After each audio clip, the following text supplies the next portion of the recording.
नमस्कार। आपका मेरे channel legal outlook by Dilip Singh में बहुत बहुत स्वागत है।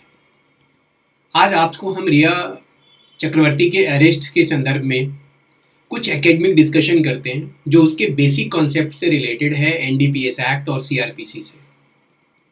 मैं आपको बता दूं कि ये डिस्कशन मैं किसी भी गवर्नमेंट एजेंसी के कामों की समीक्षा नहीं कर रहा। मैं उसके काम को राइट और रॉन्ग नहीं कर रहा, ये वो तो कोर्ट डिसाइड करेगी उनके। हम as a student of law इस पे डिस्कस करेंगे। उसके पहले कि हम आगे एनडीपीएस एक्ट पे बढ़ते हैं, हम आपको बता दें रिया के नाम का मीनिंग क्या है। उसमें दो मीनिंग है। इंग्लिश मीनिंग है कि Greek goddess of fraternity. Greek में प्रजनन की देवी या उत्पत्ति की देवी को कहते हैं रिया, और हिंदी में रिया का मतलब होता है नदी का प्रवाह। यहाँ पे ये दोनों मीनिंग आज के संदर्भ में सटीक बैठते हैं, इसलिए मैंने इसका जिक्र किया। अगर हम उत्पत्ति की देवी या प्रजनन की देवी कहें तो उसने वो बहुत अच्छी एक न्यूज़ चैनल्स के लिए बहुत सारे न्यूज़ को जन्म देने वाली एक शख्सियत बन गई है। और नदी के बहाव की बात करें तो जो इन्वेस्टिगेशन जिस तरह से बह रहा है, कहाँ जाएगा ये कहना मुश्किल है। पहले सीबीआई की एंट्री होती है, उनके जिम्मे काम होता है कि सुशांत सिंह राजपूत जी का जो केस है वो मर्डर का केस है, उस पर उनको इन्वेस्टिगेट करना है, लेकिन वो कल्मिनेट नहीं हो पाता, वो वहाँ तक नहीं पहुँच पाता। फिर इन्फोर्समेंट डायरेक्टरेट की एंट्री होती है, उसके पास जो काम है कि वो 15 करोड़ पैसा ट्रांसफ़र कहाँ हुआ, कैसे हुआ, क्या यूज़ हुआ, उसके बारे में करना है, वो भी लॉजिकल कंक्लूजन तक नहीं पहुँच पाता। उसके बाद नारकोटिक्स कंट्रोल ब्यूरो एनसीबी की एंट्री होती है, और वो एनसीबी अपने इन्वेस्टिगेशन के दौरान कुछ ऐसी चीज़ों को उनके नॉलेज में आता है जिसकी वजह से रिया की गिरफ्तारी होती है। तो सबसे पहला क्वेश्चन ये होता है, दिमाग में ये आता है कि रिया की गिरफ्तारी एनसीबी ने क्यों की।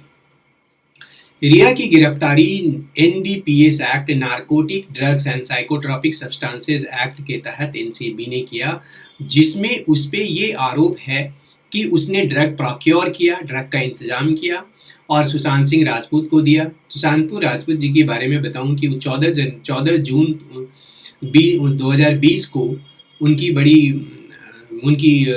डेथ होती है। वो बहुत ही टैलेंटेड एक्टर थे, यंग एक्टर थे और बहुत अच्छे ह्यूमन बीइंग थे। उनके इस डेथ ने पूरे हिंदुस्तान के लोगों की अंतरात्मा को झकझोर दिया, और इस तरीके से एक नई शुरुआत होती है। उनके पुलिस इन्वेस्टिगेशन की, उसके बाद सीबीआई की, उसके बाद ईडी की। मेरे पास कोई एफआईआर की ऑफिशियल कॉपी नहीं है या कोई ऑफिशियल वर्जन नहीं है हमारे पास, तो मेरे लिए बहुत मुश्किल है ये कहना कि क्या क्या चीज़ें उसमें हैं। लेकिन मीडिया की रिपोर्ट से जो चीज़ सामने आती है कि 59 ग्राम क्यूरेटेड मैरिजुआना की रिकवरी होती है 2 आदमियों से, जिनका नाम है अब्बास लखानी और करण अरोड़ा।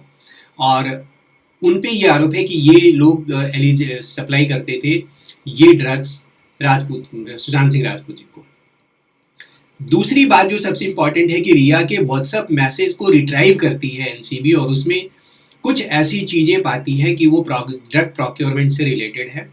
बाद में सब्सिक्वेंटली जब इंट्रोगेशन होता है उनका, तो उनके लिंक निकलते हैं अब्बास लखानी और करण अरोड़ा से। तो ये बेसिक फैक्ट है जिसकी बेसिस पर रिया की गिरफ्तारी होती है।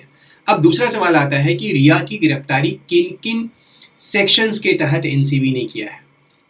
तो जो बातें हमें प्रिंट मीडिया से पता चला है उसमें है कि section 8C, 20B2, section 22, section 27A, section 28 and 29। अब ये थोड़ी शब्दों में इसको मैं देखते हैं कि ये सारे सेक्शंस हैं क्या। सेक्शन 8C जो है वो प्रोडक्शन, मैन्युफैक्चर और sale, purchase, transportation, consumption of narcotic drugs को बार करता है, प्रतिबंधित करता है कि आप ये चीज़ें, इस नारकोटिक ड्रग से रिलेटेड चीज़ों को हम ना तो आप बेच सकते हैं, ना प्रोड्यूस कर सकते हैं, ना मैन्युफैक्चर कर सकते हैं, ना परचेज कर सकते हैं, ना ही ट्रांसपोर्ट कर सकते हैं और ना ही कंज्यूम कर सकते हैं। सेक्शन 20B2 में पनिशमेंट का प्रोविज़न है।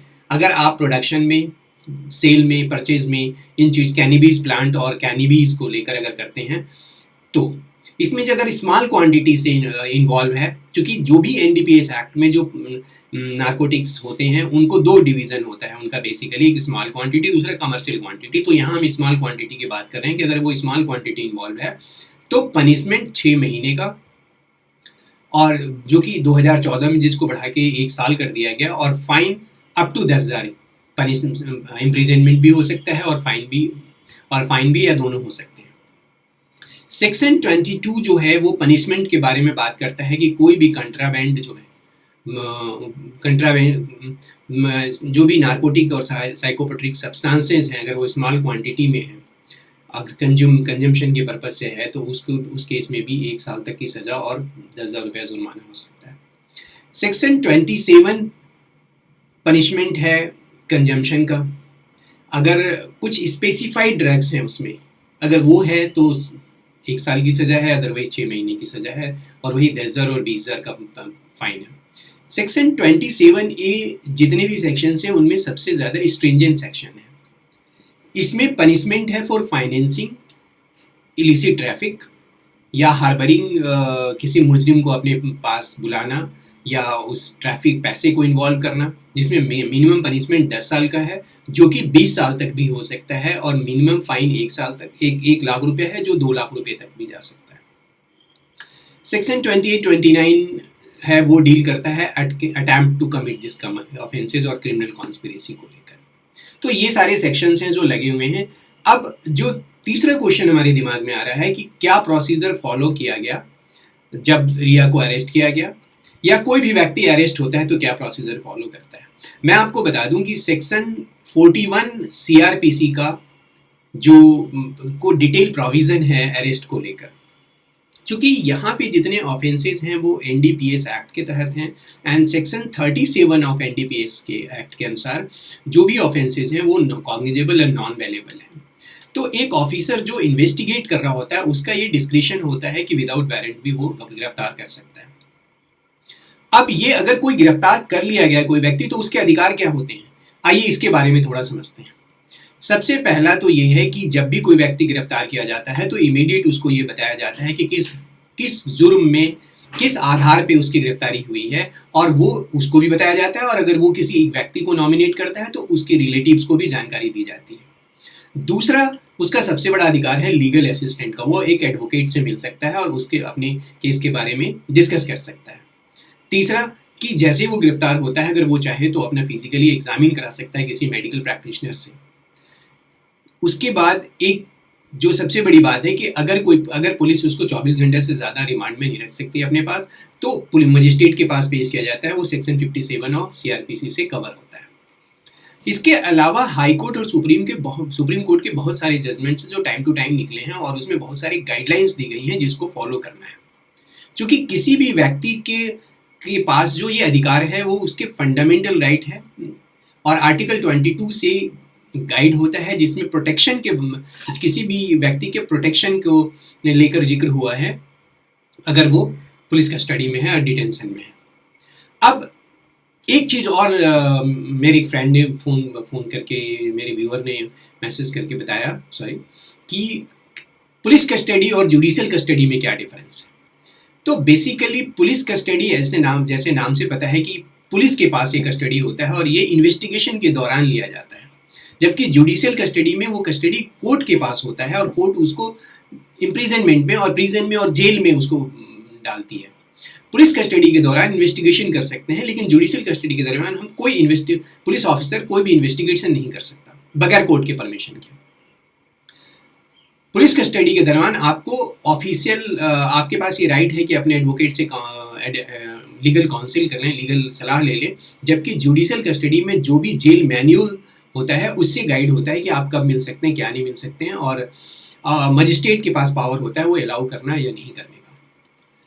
अब आपको हम एनडीपीएस एक्ट 1985 के बारे में कुछ एक्स्ट्रा जानकारी देना चाहते हैं कि 1961 में एक कन्वेंशन हुआ नारकोटिक ड्रग्स को लेकर न्यूयॉर्क में, और उस कन्वेंशन में इंडिया भी सिग्नेटरी था, और उस सिग्नेटरी जितने भी कंट्रीज थे उनको 25 ईयर्स का टाइम दिया गया कि आप कंप्लीटली एबॉलिश करें अपने यहाँ जो भी नॉन मेडिकल यूज़ है कैनबीज का और इस तरह के साइकोट्रॉपिक सब्सटेंसेस का, उसको ख़त्म करें।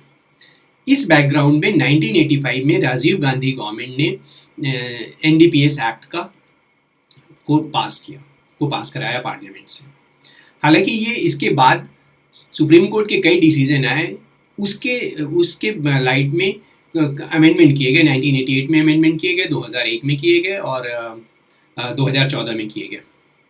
अब एक और इम्पॉर्टेंट चीज़ है कि ये एनसीबी क्या है। जो एनसीबी जिसने गिरफ्तार किया है रिया चक्रवर्ती को, ये एनसीबी क्या है?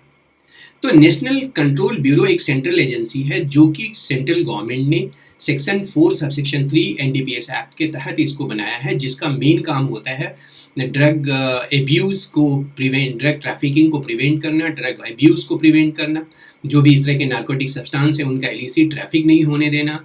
उसके बाद ये एक कोऑर्डिनेटिंग एजेंसी होती है जिसके जिम्मे काम होता है different ministries, different state governments और डिफरेंट अदर इस तरह के ऑर्गेनाइजेशंस हैं, उनसे कोऑर्डिनेट करना।